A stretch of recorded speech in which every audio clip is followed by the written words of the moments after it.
Hi, my name is Scott Calhoun. I'm the Customer Service Advocate for Wyoming Workers' Compensation. One of my principal duties as the Customer Advocate is to ensure that adequate information is presented to employers, injured workers, and healthcare providers.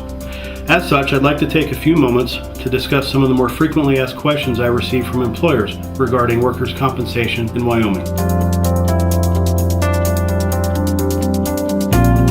First, I'll start with reporting an injury.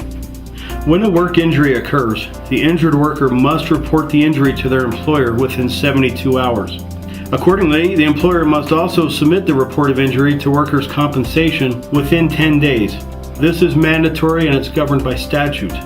Please note, the injured worker's signature is required on the injury report as it constitutes a legal release of information, and claims generally cannot be processed without it. Injury reports can be printed from the DWS website at wyomingworkforce.org.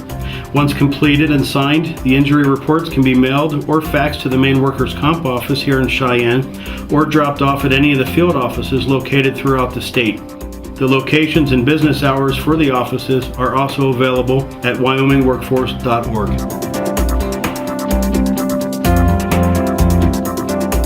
Injury claims can generally be classified as either medical or indemnity based on the extent of the injury. An example of a medical claim could be a worker who was injured on the job and is able to continue working without missing any time. Once the claim is opened, the medical bills that are related to the injury would be paid by workers' compensation in accordance with the established fee schedule. The second type of claim is known as an indemnity claim.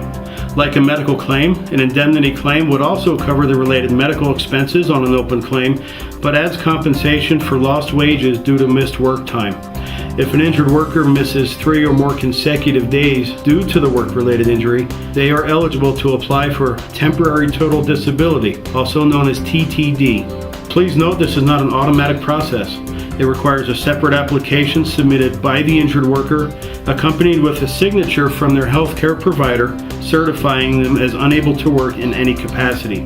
In Wyoming, injured workers can seek treatment as they choose, and Wyoming Workers' Compensation is prohibited from directing any portion of the patient's care. Lastly, I'd like to discuss returning to work. The ultimate goal of Wyoming Workers' Compensation is to return an injured worker to gainful employment. The worker's healthcare provider may release them to either full duty or a modified or light duty capacity. If released to light duty and no light duty is available from the employer, the injured worker will remain on temporary total disability until they're released to a full duty capacity. One last note, a release to work in either capacity does not close the claim. An injured worker may return to work and still seek follow-up treatment, including physical therapy or other treatment regimens as needed. Well, I hope this video helped. I know it's a lot of information, too much information to be included on one video.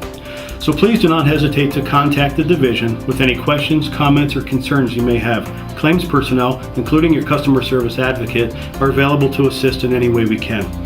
The main office here in Cheyenne can be reached at 307-777-7441. Additionally, I can be reached in the Customer Service Advocate office at 307-777-5476. We look forward to assisting you, and please stay safe.